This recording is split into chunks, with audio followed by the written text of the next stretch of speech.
राधे राधे दोस्तों। आज हम आपको सुनाएंगे एक बहुत अच्छी कहानी। अगर आप हमारे चैनल पर नए हैं तो प्लीज़ हमारे चैनल को लाइक करें, सब्सक्राइब करें और शेयर करें। दोस्तों, एक गांव में एक औरत अपने पति के साथ रहती थी। जब वह बच्ची थी तभी से वह भोले बाबा की बहुत पूजा पाठ किया करती थी। जहाँ कहीं भी भोले बाबा की पूजा पाठ होता उसमें वह जरूर शामिल होने जाया करती थी। उसके अंदर भोले बाबा के प्रति बहुत आस्था थी। धीरे धीरे जब वह लड़की बड़ी हुई तो उसकी शादी हो गई और पति के घर आ गई। पति के घर भी आकर उसने पूजा पाठ नहीं छोड़ा। वह पूरे विधि विधान से भगवान की पूजा करती। जहाँ कहीं भी भगवान शिव की पूजा होती उसमें वह जरूर भाग लेती। कथा कीर्तन सत्संग सब में वह जाती थी। लेकिन शादी के कई वर्ष बीतने के बाद भी उसके कोई संतान नहीं हुई थी। इसलिए वह बड़ी दुखी रहती थी कि उसके कोई संतान नहीं हुई। अब बेचारी भगवान को बड़ा दोष देती, रोती रहती और खूब पूजा पाठ करती। एक दिन माता पार्वती भगवान शिव से बोली कि महादेव, देखो बेचारी कितनी दुखिया है, तुम्हारी कितनी पूजा पाठ करती है, तुम्हारे लिए रोती है। तुम्हें तो इसकी मनोकामना पूरी करनी चाहिए।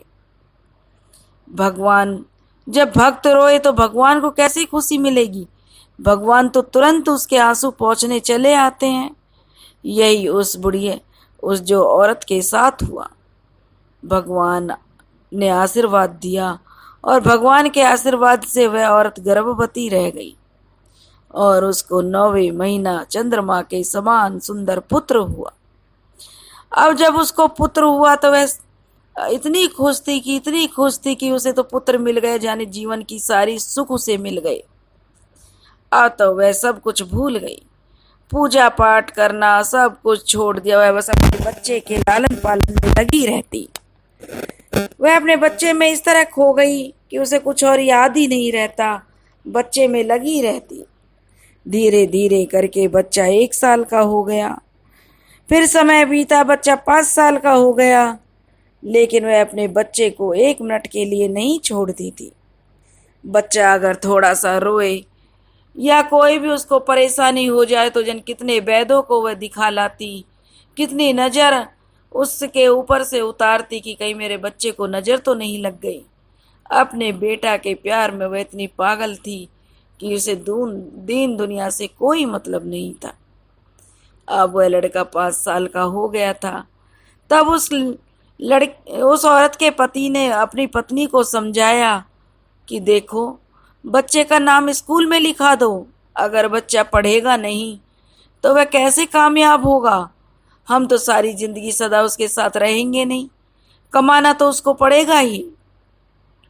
लेकिन वह नहीं मानती, कहती कि मेरा बच्चा अगर स्कूल जाएगा तो मेरी नज़रों से ओझल हो जाएगा, वह भूखा रहेगा, रोएगा। नहीं, मैं अपने बच्चे को स्कूल नहीं भेजूंगी। जब उसके पति ने उसे बहुत समझाया तो वह इस बात पर राजी हो गई कि मैं अपने बच्चे को स्कूल छोड़ूंगी तो अपने बच्चे के साथ ही जाऊंगी।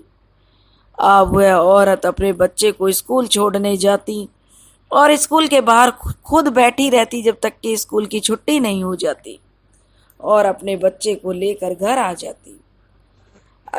अब उसके पति ने सोचा कि चलो जो भी है, कम से कम बच्चे को पढ़ना तो मिल रहा है, उसका भविष्य तो बनेगा, साथ जाती है तो जाने दो।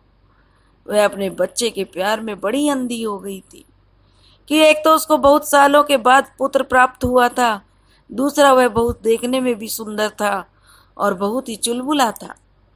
वह औरत अपने बच्चे को हमेशा सीने से लगाए रखती, उसकी हर इच्छा पूरी करती। धीरे धीरे समय बीत रहा था और बच्चे ने स्कूल की पढ़ाई पूरी करके कॉलेज में आ गया। और समय बीता, कॉलेज की पढ़ाई करके भी बेटा की नौकरी लग गई। अब जो वह उसकी माँ थी उसकी भी उम्र ढलने लगी। सब लोग कहने लगे कि देखो, तुम बीमार रहती हो, अपने बेटे की शादी कर लो। उसे भी यह बात सही लगी। उसने एक सुंदर सुशील कन्या देखकर अपने बेटे की शादी कर दी। लेकिन यह क्या, बहू घर में आई तो वह सास को बिल्कुल पसंद नहीं करती थी। अब समय का चक्र ऐसा चला कि जो उसका पति था वह भी गुजर गया और वह अकेली रह गई। बेटा, बहू और स्वयं वह महिला। अब जो बेटा था वह तो अपनी माँ को बहुत प्यार करता था, हर बात माँ से पूछता। लेकिन जो बहू थी वह अपनी सास को बिल्कुल पसंद नहीं करती थी, लेकिन बेटा के आगे वह कुछ बोल भी नहीं पाती थी। अब धीरे धीरे समय बीत रहा था। उस बेचारी को बड़ा अकेलापन खलने लगा, क्योंकि पति भी उसका गुजर गया था, इसलिए वह बीमार रहने लगी। धीरे धीरे बीमारी बढ़ती गई। काफी डॉक्टरों को दिखाया, लेकिन वह ठीक नहीं हो पा रही थी। और जब डॉक्टरों को दिखाया तो डॉक्टरों ने कह दिया कि इसको तो टीवी की बीमारी है, इसको टीवी हो गई है। अब जब बहू जो प्रेग्नेंट थी, उसको बच्चा होने वाला था, वह अपने पति से कहने लगी कि देखो हमारी सास बीमार है, हम नहीं चाहते कि हमारी सास का साया भी हमारे बच्चे पर पड़े। तब उसका पति उसे समझाता कि देखो मेरी माँ बूढ़ी है, मेरी माँ ने मुझे बड़े दुखों से बड़े प्यार से पाला है, मैं अपनी माँ को नहीं छोड़ सकता। अब बहू ने भी एक सुंदर से बेटे को जन्म दिया। सास उसे खिलाने जाती तो बहू हाथ झटक देती कि नहीं, तुम तो बीमार हो, तुम अपने कमरे में रहो, तुम्हें किसने कहा है बाहर निकलने के लिए, तुम्हें अपनी सेहत की तो पड़ी नहीं है, मेरे बच्चे को भी बीमार करोगी। तरह तरह से वह ताने अपनी सास को देती। सास बेचारी वहां से चुपचाप रोती गिड़गिड़ाती आ जाती और अपने कमरे में बैठकर खूब रोती। लेकिन अब उम्र बढ़ रही थी और ऐसे ही कुछ दिन बीत गए। कहते हैं समय तो पंख लगाकर उड़ता है, वही उसके साथ हो रहा था। उसका पोता भी अब 5 साल का हो गया और इधर बुढ़िया की बीमारी बढ़ती चली गई। अब बुढ़िया की बीमारी बढ़ती चली गई और सबका स्वास्थ्य का ध्यान रखते हुए बुढ़िया को अलग कमरे में रख दिया। बहू कहने लगी मेरी सास को तो टीवी हो गई है, मैं तो घर के बर्तन भी इसको नहीं दूंगी, क्योंकि अगर यह उन बर्तनों को यूज करेगी तो मेरा बच्चा उनमें खाएगा और बच्चा खाएगा तो वह बीमार पड़ जाएगा। मैं नहीं चाहती कि मेरे बच्चे को कोई दुख हो। बेचारी बुढ़िया सुनती तो बड़ी रोती कि कैसे दुखों से उसने भी अपने बेटे को पाला है, अपने बेटे के प्यार में उसे कुछ नहीं दिखाई दिया, जो आज वह इस कगार पर पहुंच गई। बेटा आता माँ का हाल चाल पूछता और अपनी बीवी को डांटता कि तुम ये क्या कह रही हो, मेरी माँ को अलग क्यों कर रही हो, बीमार है तो हम उसका अच्छे से इलाज कराएंगे, वह ठीक हो जाएगी। लेकिन बहू एक भी सुनने के लिए राजी नहीं थी। वह अपने बेटे को रोकने लगी, लेकिन कहते हैं ना कि बच्चा तो भगवान का रूप होता है, जहाँ उसको प्यार मिलेगा बच्चा तो वहीं पर जाएगा। यही उस बच्चे के साथ था। दादी का प्यार उस पर भारी था, वह दादी के प्यार के आगे अपनी माँ के पास नहीं जाता था। बुढ़िया बेचारी बीमार थी, सारे दिन खा खा कर के खांसती रहती, जो बहू को बिल्कुल नहीं भाता था। अब बहू ने सोचा कि ऐसे तो पतिदेव मानेंगे नहीं, कुछ ना कुछ उपाय सोचना चाहिए। अब बहू ने एक उपाय सोच लिया। उसने मिट्टी के कुछ बर्तन मंगवाए और कहने लगी आज से इनके बर्तन ना तो मैं साफ करूंगी और ना ही अपने घर के बर्तनों में मैं इन्हें खाना दूंगी। इनकी बीमारी बढ़ चुकी है, यह हमें भी बीमार कर देंगी। उसका बेटा कहने लगा कि तुम मत खाना देना, मैं दे दूंगा। लेकिन बहू ने इतना जिद की कि मेरा पति या मेरा बच्चा बीमार हो गया तो मैं कहाँ जाऊंगी अपने बच्चे को, छोटे से बच्चे को लेकर। लेकिन जो उसका पति भी घर में लड़ाई नहीं चाहता था, इसलिए उसने सोचा कि अगर मैंने अपनी पत्नी के विरुद्ध जाने की कोशिश की तो घर में लड़ाई झगड़ा ही रहेगा। इसलिए घर की सुख शांति के लिए उसका पति चुप रह गया कि जिससे घर में शांति बनी रहे। अब जो बेटे ने अपनी माँ के लिए काफी सारे मिट्टी के बर्तन लाकर धर दिए। अब जो बहू खाना बनाती, चावल रोटी दाल सब्जी जो भी होती, उन मिट्टी के बर्तनों में घाल कर बुढ़िया को दे देती। बुढ़िया बेचारी अपने आंसू बहाती और चुपचाप उसी को खा लेती जो मिलता था। एक तो उसे पेट भर खाना नहीं मिलता था, ऊपर से वह बेचारी बीमार थी, तो क्या करती, जैसा देती चुपचाप रह जाती। एक दिन उसके बेटे ने देख लिया कि मेरी माँ को कितनी परेशानी है। तो वह उससे कहने लगा तो बहू ने साफ मना कर दिया कि देखो, हमसे तुम्हारी माँ की सेवा नहीं होगी। हम खाना बना देते हैं और बर्तनों में घाल देते हैं, तो जाके आप अपने आप पकड़ा दिया करो।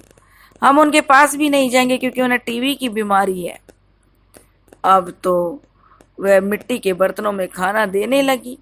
जब मांजने की बात आती तो मिट्टी के बर्तनों को तोड़कर फेंक देती। अब तो उसका जो पोता था उसे काफी रोकती, लेकिन पोता दादी के पास से नहीं रुकता था।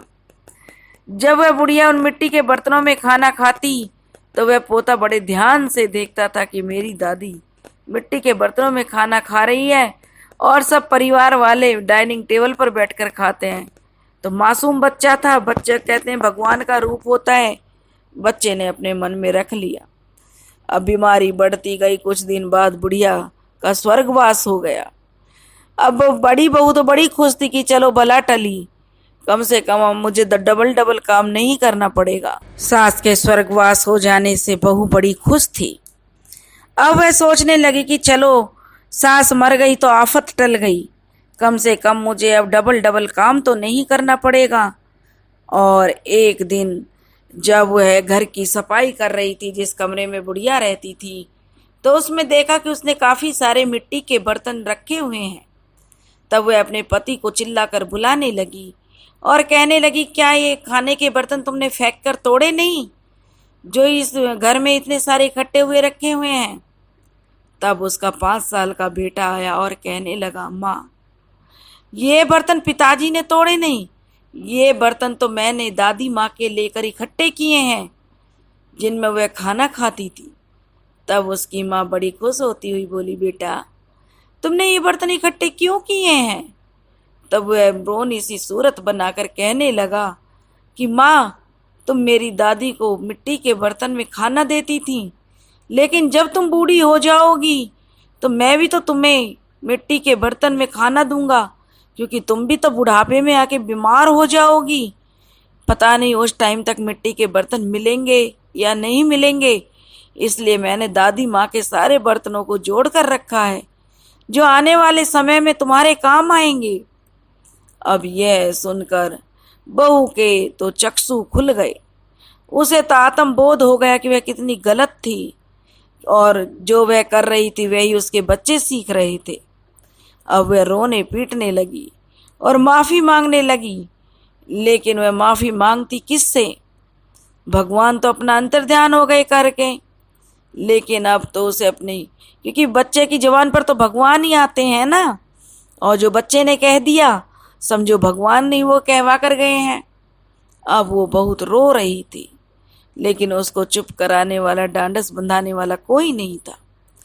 जब उसका पति आया शाम को ऑफिस से, तो उसने सारी बात अपने पति को बताई। तो उसके पति ने कहा कि मुझसे क्या कहती हो, कम से कम मुझे इस बात की खुशी तो है कि मैं बीवी के डर के मारे नहीं बोलता था।